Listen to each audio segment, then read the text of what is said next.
आपके माध्यम से उनको पूछना चाहता हूं, लाठी चार्ज कराने के लिए, आंसू गैस करने के लिए, छोड़ने के लिए पैलेट गन के इस्तेमाल का आदेश किसने दिया? कौन लाठी चार्ज का आदेश दिया, आंसू गैस का दिया और पैलेट गन का इस्तेमाल करने के लिए आदेश कौन दिया? नहीं, आप स्टेटमेंट दे सकते थे लेकिन आप नहीं, क्योंकि आप होम मिनिस्टर को हिफाजत करना चाहते हैं लेकिन बहुत दिन हिफाजत नहीं कर सकते। नहीं होता साहब, अगर आदमी झूठ बोलता है तो एक बार उसका बाहर निकलना पड़ेगा बंटवाल। तो इसीलिए आपके लोग आए, सादे कपड़ों में छात्रों को पीटने वाले लोग कौन थे? दिल्ली पुलिस किसके अधीन है?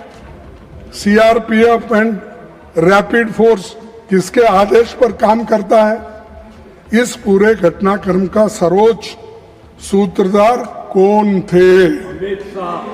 कौन थे?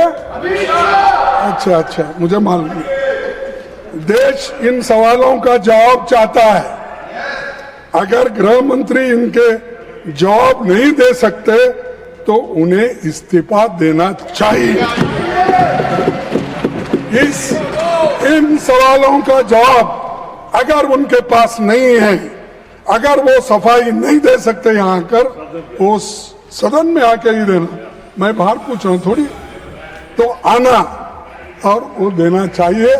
और खासकर इस कारणों के लिए, इस वजह से वो जिम्मेदार है, उनको इस्तीफा देना चाहिए और प्रधानमंत्री उनको पूछना चाहिए। लेकिन प्रधानमंत्री की हिम्मत होती है या नहीं मुझे मालूम नहीं, लेकिन ये उसके जिम्मेदार है।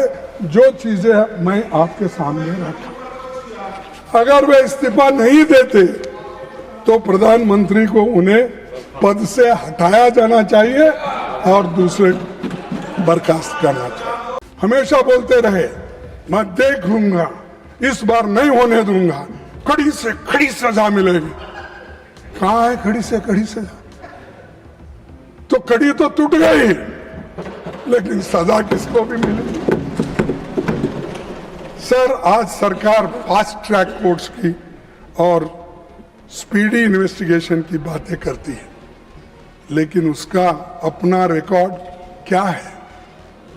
2024 नीट पेपर लीक मामले के मुख्य आरोपी को क्लीन चिट मिल गई है, जिनका नाम अभी हमारे जयराम रमेश जी ने लिया, मुखिया लिया।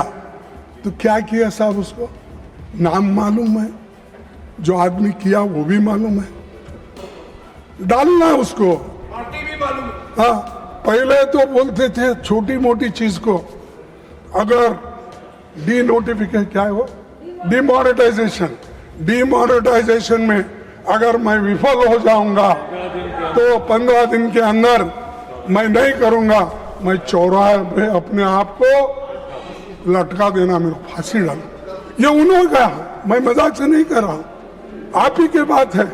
लगाओ ना इसको, जो आदमी किया आपको मिला है, आपके हाथ में है, जो आपको उसको क्लीन चिट दे रहे हैं, जो मिलता है उसको छोड़ रहे हैं, और आपका अचीवमेंट 0 है, किसी को शिक्षा अब तक नहीं हुई।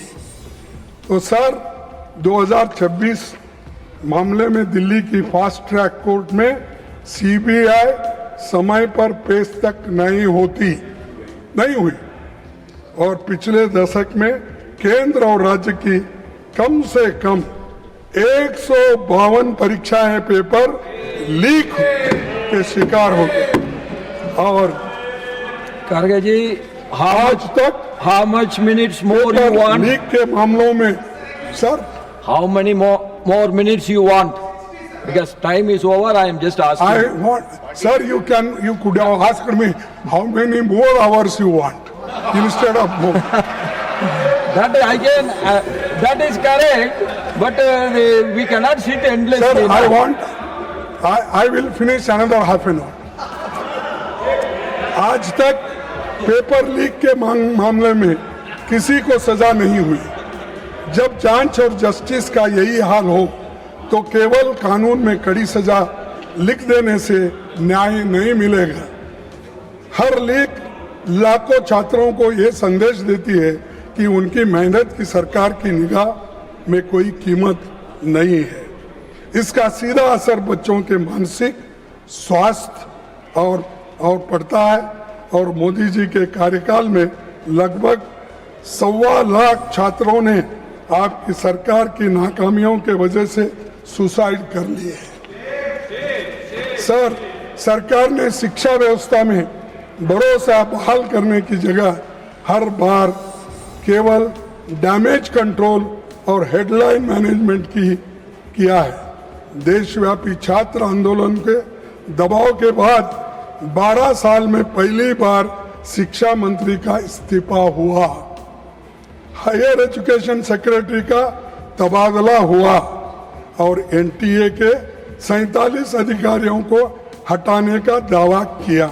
लेकिन सर, इसमें मैं पूछ रहा हूं, 47 में कम से कम 15 जगह खाली है और बाकी के तो लोग कॉन्ट्रैक्ट बेसिस पे हैं। अब किसको निकाले आप? कहाँ हैं 47 लोग? तो ये सब दिखाने के लिए, कहने के लिए मत करो, लोगों के दिल जीतने के लिए करो, ये महत्व का है। और बच्चों की हिफाजत करने के लिए करो। सर, सरकार मानती है कि दोबारा परीक्षा करा देने की पेपर लीक का समाधान है। नीट 2026 री एग्जामिनेशन में 2 लाख से अधिक छात्र शामिल ही नहीं हो सके। छात्रों की तुलना में लगभग दोगुनी छात्राएं परीक्षा से वंचित रही। कम समय में दोबारा परीक्षा ने आर्थिक रूप के कमजोर परिवारों पर आवास, ट्रैवल और अतिरिक्त खर्च का भारी बोझ डाल दिया। सर, करोड़ों छात्र अनिश्चितता में जी रहे हैं। परीक्षाएं टलती है, पेपर लीक होते हैं, नतीजे देर से आते हैं और भर्तियों का वर्ष तक अटकी रहते हैं। नतीजा ये होता है कि युवाओं का करियर रुक जाता है। कई उम्मीदवारों की उम्र सीमा निकल जाती है। इसीलिए हमारी मांग है कि सभी परीक्षाओं के लिए एक कानूनी रूप से टाइम बॉन्ड एनुअल कैलेंडर बनाया जाए ताकि सरकार भी समय सीमा के प्रति जवाबदेह हो और छात्रों का भविष्य अनिश्चितता से, भरोसे से न रहे। सर, मैं और एक चीज आपके सामने रखना चाहता हूं, वो है इसके बारे में कि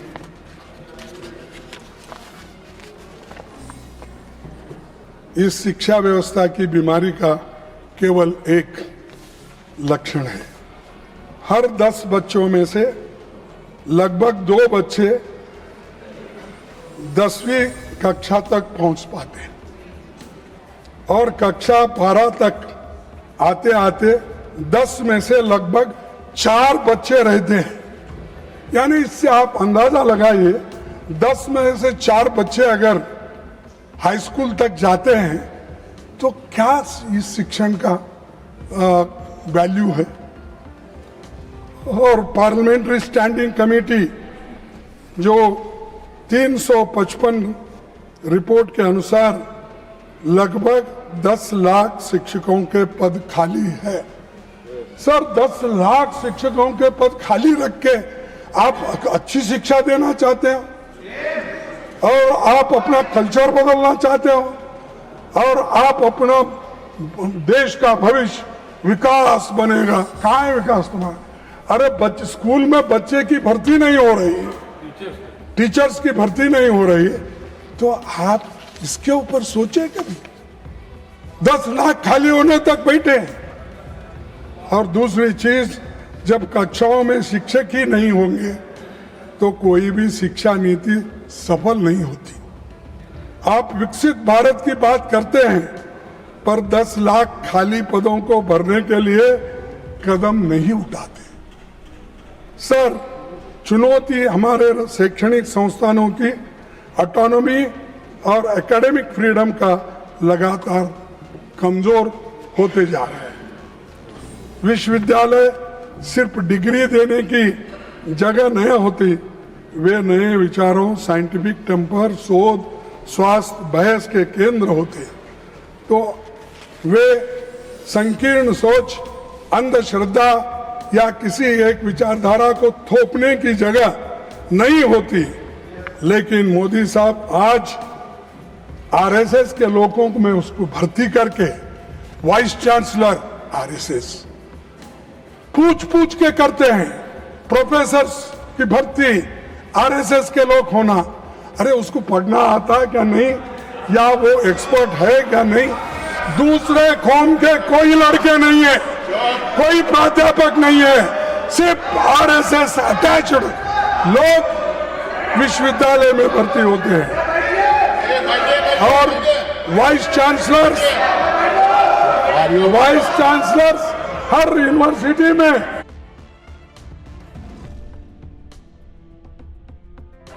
वो आरएसएस के लोगों को ही भरते हैं। और इससे क्या हो रहा है, अच्छी सरकार की छवि अच्छी नहीं बन रही है। करीब What point of order? What point of Kotari order you are? Commission, Please, Kotari please commission ने take the कहा rule. कि जीडीपी का 6% एजुकेशन पे खर्च करना चाहिए, लेकिन आज हम 3% खर्च करते हैं। Please. इस यानी 6% खर्च करना ये रिपोर्ट कहता है, लेकिन सरकार अब तक 3% खर्च कर रही है। इससे शिक्षण का सुधार होता है, बच्चों को शिक्षक मिलते हैं। अरे थोड़े तो आप इसे ध्यान दो ना। और दूसरी चीज इसी का नतीजा है कि शिक्षा एक बड़ा कारोबार बन चुका है और प्राइवेट इंस्टीट्यूशंस सब खुल रहे हैं। उसके वजह से गरीब के बच्चे तंग और तबाह हो चुके हैं। आज देश में उच्च शिक्षा संस्थानों की संख्या 70,000 से ज्यादा है, जिसमें करीब 4 करोड़ 50 लाख छात्र दाखिला लेते हैं। लेकिन SC/ST के बीच एनरोलमेंट आज भी राष्ट्रीय औसत से एवरेज से कम है। डिसेबिलिटी वाले छात्रों की मौजूदगी 0.12 है। सभापति जी, ये उस सोच का सिंबल है जो शिक्षा को सबका अधिकार नहीं बल्कि कुछ लोगों का विशेष अधिकार मानती है। सरकार की नीतियां बार बार उस मनुवादी सोच की याद दिलाती है जिसका उल्लेख मनुस्मृति में मिलता है। और वहां पर मैं संस्कृत तो उतना ठीक ढंग से पढ़ नहीं सकता, लेकिन उसका ट्रांसलेशन मैं आपको पढ़ा के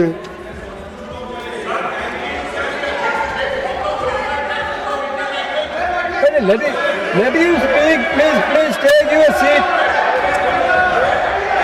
Ranchuji, please take your seat. Let him speak. If any objection is there, then we will look into it. अच्छा, ओरिजिनल टेक्स्ट के लिए लो बुक लो, मैं उसका ट्रांसलेशन करूं। ये पढ़ो इसमें। आप तो अरे आप तो You take your seat. ये मनुस्मृति है, पढ़ो इसको, मैं देता हूं मैं आपको। तो इसीलिए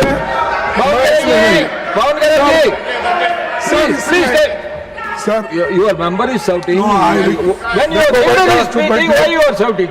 आप इतना मेरे को टाइम दे रहे, धन्यवाद करने के बाद इंटरफियर कर रहे उनको।